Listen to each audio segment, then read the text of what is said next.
NB data করাপ্টের বিষয়টা হচ্ছে যখন কেউ সেকেন্ড হ্যান্ড ফোন কেনে, অনেকে সেকেন্ড হ্যান্ড ফোন কেনে না, গুলিস্তান থেকে কিনে, এখান থেকে কিনে, ওইখান থেকে কিনে, তাই না? এই ফোনগুলা কি হয় যে যখন কাস্টমার কিনে নিয়ে ফ্যাক্টরি রিসেট বা ফ্লাশ বা আপডেট দেয়, তখন এরকম একটা নোট আসে যে এনবি ডাটা, মানে ফোনটা পুরোপুরি চালু হয় না, ফোনটা পুরোপুরি চালু হয় না, এই যে এনবি ডাটা করাপ্টেড, এরকম এই লেখাটা আসে, দেখছেন? এই যে এনবি ডাটা ইজ করাপ্টেড। ফোনটা যখন চালু করা হয়, চালু করার পরে এই যে রিকভারিতে চলে আসে বারবার। কোথায় চলে আসে? এটা রিকভারি মোড না?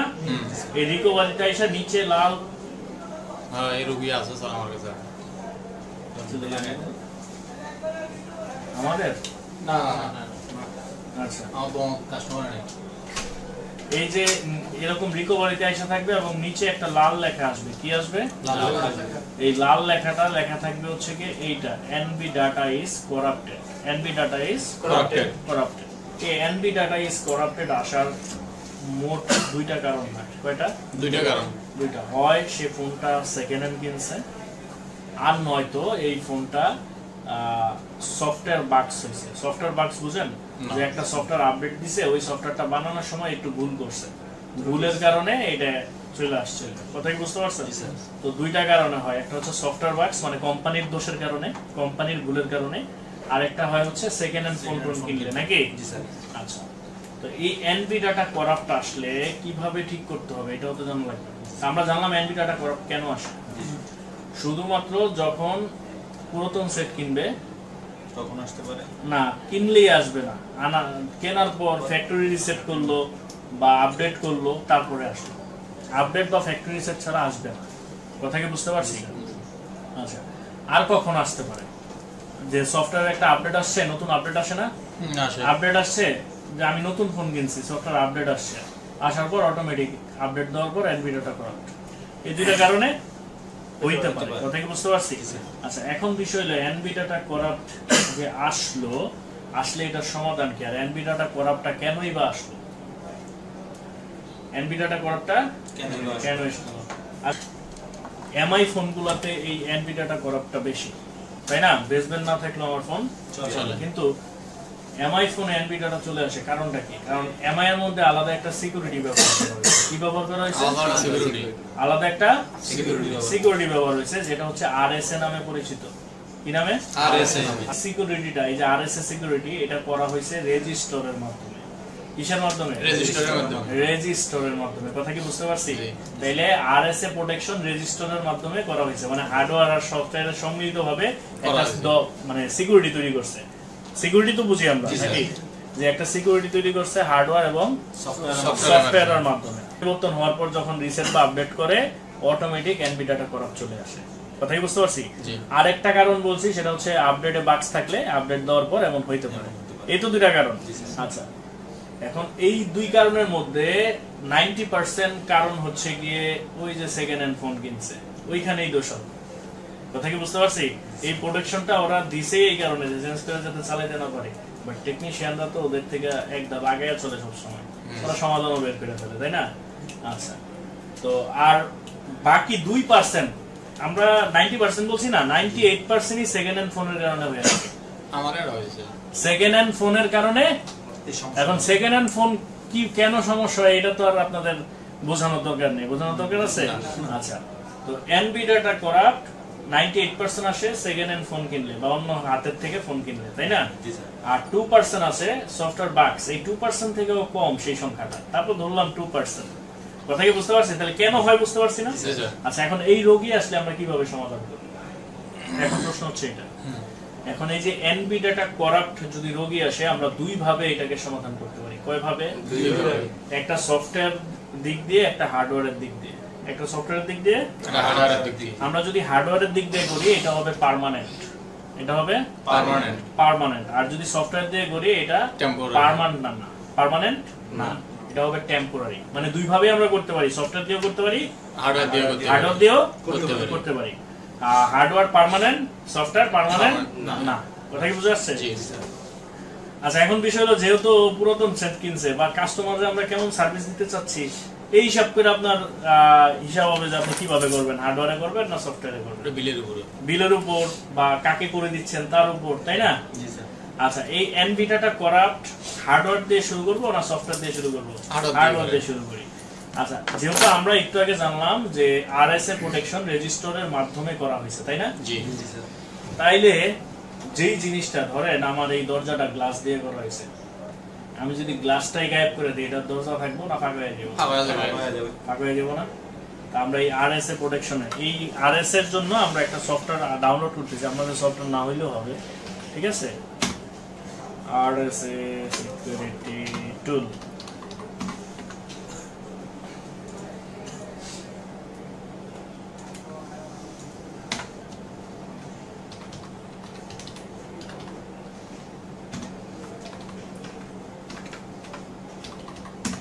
একটা টুলস বানাইছে কিছু মিলিয়ে দিলে, বুঝছেন?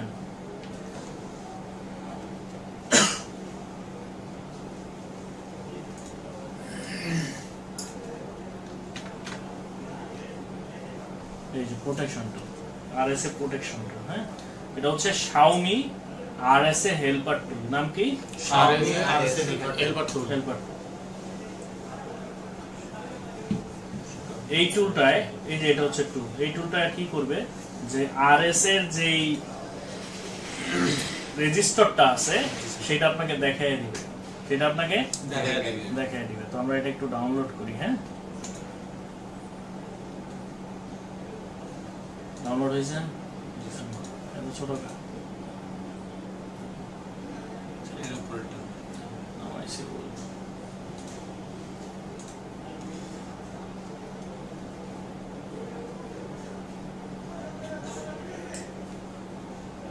তাহলে আমরা এখন শিখতেছি যে এনভিডিয়াটা করাপ্ট হইলে হার্ডওয়্যারের মাধ্যমে আমরা কিভাবে সেটাকে সমাধান করব। যেমন আমাদের প্রত্যেকটা ফোনে তো আলাদা আলাদা মডেল থাকে না? জি স্যার।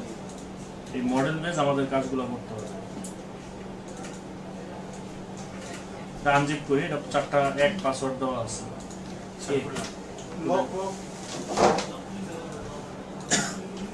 লক করা নাইলে কালকে লক করতে আছে।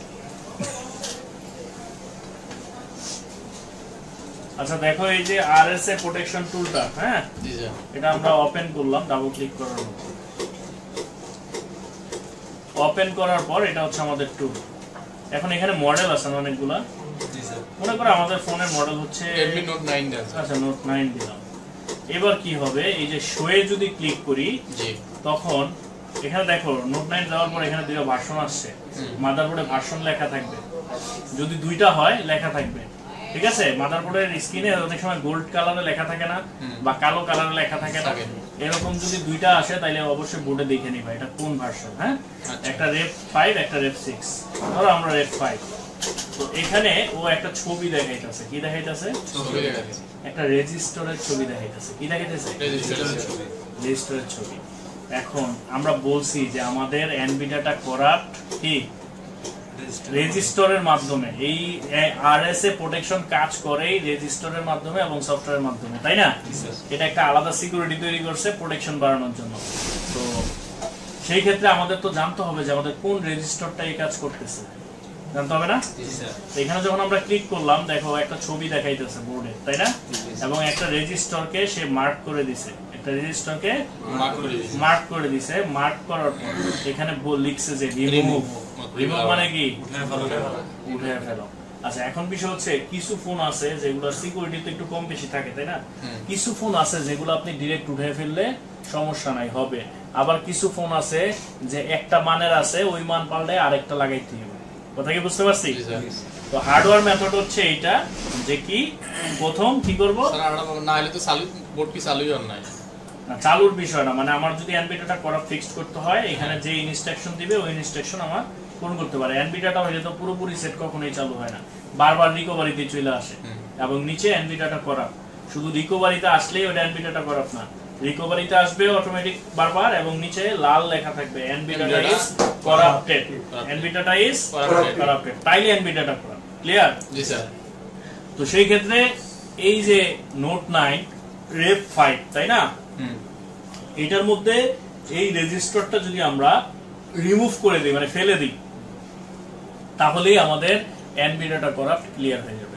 এটা ফালানোর পর চালু করলে আবার কিন্তু রিকভারি আসবে, ওইখান থেকে প্রথম রিবুটে টিপ দেব, চালু হয়ে যাওয়ার কথা। তারপরে যদি না হয় একটা ফ্যাক্টরি রিসেট করব, দেন ক্লিয়ার। কথা কি বুঝতে পারছি? কথা বুঝতে পারছি? এই এনবি ডাটা করাপ্ট আসলে কিন্তু তুমি 1000 যদি ফ্যাক্টরি রিসেট মারো, ফ্লাশ করো, কোনো লাভ হবে না। ফ্লাশে অনেকগুলো হয়, বাট ওগুলো আলাদা হিসাব, মানে ফ্যাক্টরি রিসেটে কাজ হবে না।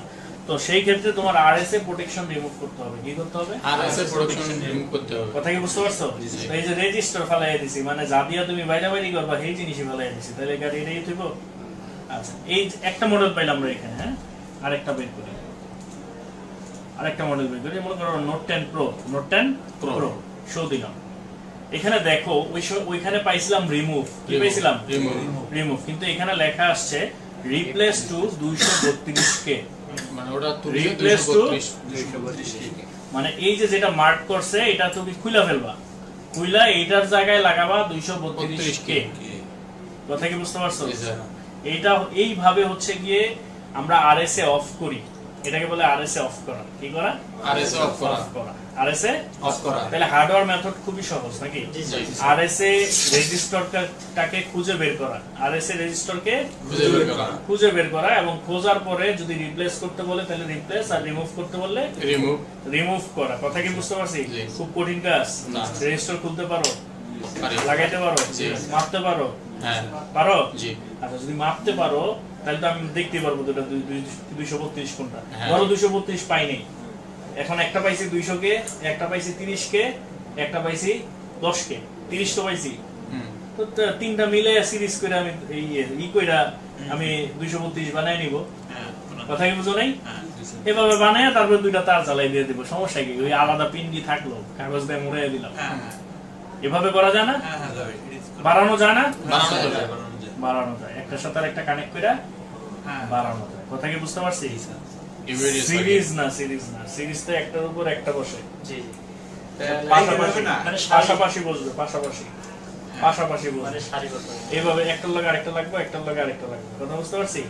লাইন তো একটাই, সিরিজ আর ইয়ের হিসাবে না আসবে না। এনে লাইন কয়টা? সার্কিট তো না, এটা সার্কিট।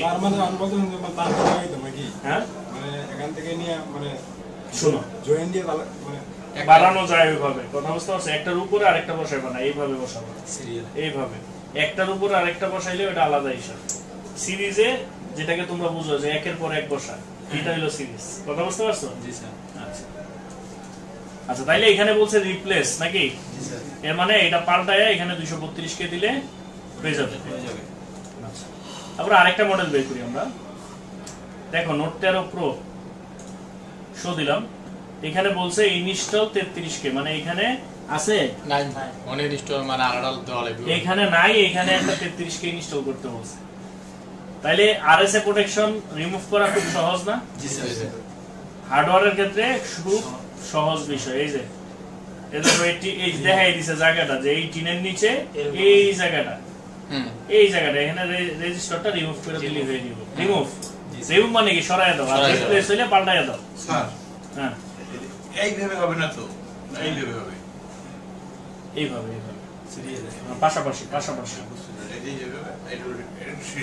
ওই উপরে পুরোটা হবে, এটা হবে, ওইটা, হ্যাঁ এটা হবে, তো এইটা কোথায় বলছি স্যার। রেজিস্টার রিমুভ করে দিলে কি ফোন কি চালু হবে? চালু না হইলে তো আর ব্যাটারি দেখায় না, এটা তো আরএস এর কাজ করতেছে। আচ্ছা, এই যে X3 Pro এখানে যা দেখাবে তাই করতে হবে। এখানে বলছে replace this register with a 10 kilo Ohm's, মানে 10K 10 কিলো ওহমস কি 10K না? জি। মানে এইটা ফালায় দিয়ে এখানে একটা 10K লাগাইতে হবে। কথা কি বুঝে আসছে? এইভাবে হচ্ছে কি আমাদের এনপি ডাটা করাগুলো ফিক্সড করতে হবে। কথা কি ক্লিয়ার?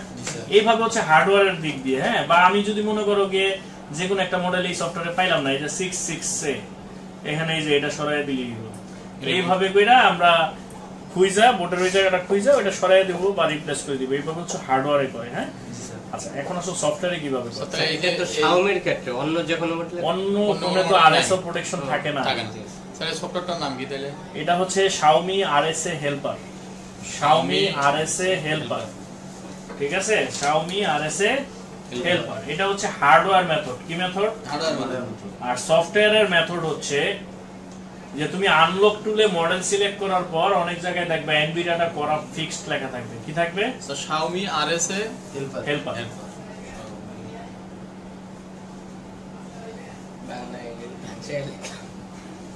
তাইলে এবার সফটওয়্যারে আসি। সফটওয়্যারের বিষয়টা হচ্ছে টুল সাপোর্ট। প্রথম কাজ হচ্ছে টুল সাপোর্ট। যে অনেক মডেলের ভিতরে যখন ঢুকবো আনলক টুল বা যে কোনো টুল দেখবা যে লেখা আসবে NV data corrupt fixed, NV data corrupt fixed. ওইটার মধ্যে ক্লিক করবা, যেই মুড চাইবো ওই মুডে ফোনটা কানেক্ট করবা। ফ্ল্যাশ মোডই চাইবো মেজরিটি পারসেন্ট, তো ফ্ল্যাশ মোডে ফোনটা কানেক্ট করবা। কথাই বুঝে আসতেছে? কানেক্ট করার পর দেন কি হবে, ও এনভি ডাটা ফিক্সড করে দিবে তোমাকে। এই একটা। এরপরে হচ্ছে বিভিন্ন মডিফাই ফাইল থাকে। কি থাকে? Modify file. ওগুলা ফ্ল্যাশ করতে হয়। ওগুলা ফ্ল্যাশ করতে হবে। যেমন মনে করো পোকো M3 একটা মডেল, এই যে পোকো M3 এভাবে সার্চটা দিবা। হ্যাঁ, এনভি ডাটার ফাইল খুঁজতে হইলে Poco M3 NV data is corrupt fixed file. দেখছো? Poco M3 NV data is corrupted fixed file, fixed file. এভাবে সার্চ দিলে এই যে ফিক্সড ফাইল চলে আসছে। এটা ডাউনলোড করে জাস্ট ফ্ল্যাশ করে দিবা। এই বলতে এটা হলো মডিফাই ফাইল। আবার যদি কেউ এই ফাইলটা চেঞ্জ করে ফেলে আবার মনে করো গিয়ে আগের মতো। এটা পার্মানেন্ট না, সফটওয়্যারটা পার্মানেন্ট না। পার্মানেন্ট হচ্ছে হার্ডওয়্যার। কথা কি বুঝতে পারছি? যেমন এই যে দেখো আমি লিখছি Poco M3 NV data is corrupted fixed file. So এই যে একটা ফাইল আসছে না, জি স্যার। এটা ফ্রিও পাইতে পারো কিন্তু হইতে পারে, তাই না? এই যে এখানে ফ্রি দিছে দেখো, ফাইল ফ্রি ডাউনলোড। তাইলে ফ্রি পাইবো বা কিনতে হবে এরকমই তো বিষয়। তাই আমরা কিনা নেই আর ফ্রি নেই এটা পরের বিষয়, কাজ করা হইলো বিষয়। ফাইলটা তো আমার জোগাড় করতেই হবে। তাই এই কমন মডেলগুলো তুমি ফ্রিতেই পাবা। এটা জাস্ট ফ্ল্যাশ করে দিবা। ফ্ল্যাশ করতে পারো না? জি স্যার। ফ্ল্যাশ করে দিবা। বা যদি ফ্ল্যাশ ফাইল নাও হয়, ভিতরে কোনো মডিফাই ফাইল হয়, ওখানে ইনস্ট্রাকশন দেওয়া থাকবে যে কি করতে হবে। কথা কি বুঝে আসছে? তাহলে কি করা সম্ভব না? এই হচ্ছে এনভি ডাটা করাপ্টের হিসাব। কথা বুঝতে পারছি? তারপর অনেক ফাইল আছে যে এনভি ডাটা করাপ্ট, পুরাতন যে মডেলগুলা ওগুলা এনভি ডাটা ইরেজ করে দিলে এনভি ডাটা করাপ্ট চলে যায়। তবে এগুলো পার্মানেন্ট সমাধান না। পার্মানেন্ট সমাধান হচ্ছে হার্ডওয়্যার এবং সফটওয়্যারেও করা যায়। ক্লিয়ার? জি স্যার। তারপরে টুলের মধ্যে দেখবা আনলক টুলে অনেক মডেল সিলেক্ট করার পর এনভি ডাটা করাপ্ট ফিক্সড এর অপশন পাবা। এমআই যখন যাবা এনভি ডাটা করাপ্টের ফিক্সড এর অপশন থাকে। ওইটা টিপ দিয়ে ও যে মোড চাইবো, সাধারণত ফ্ল্যাশ মোড চাই, ফ্ল্যাশ মোডে দিয়ে কানেক্ট করলে ওই রিপেয়ার করে দিবে। মানে এনভি ডাটা করাপ্টটাকে সরাই দিবে, সরাই ফোনটা চালু করার ব্যবস্থা করে দিবে। কথা কি বুঝতে পারছি? এই হচ্ছে আমাদের সফটওয়্যার এবং হার্ডওয়্যার।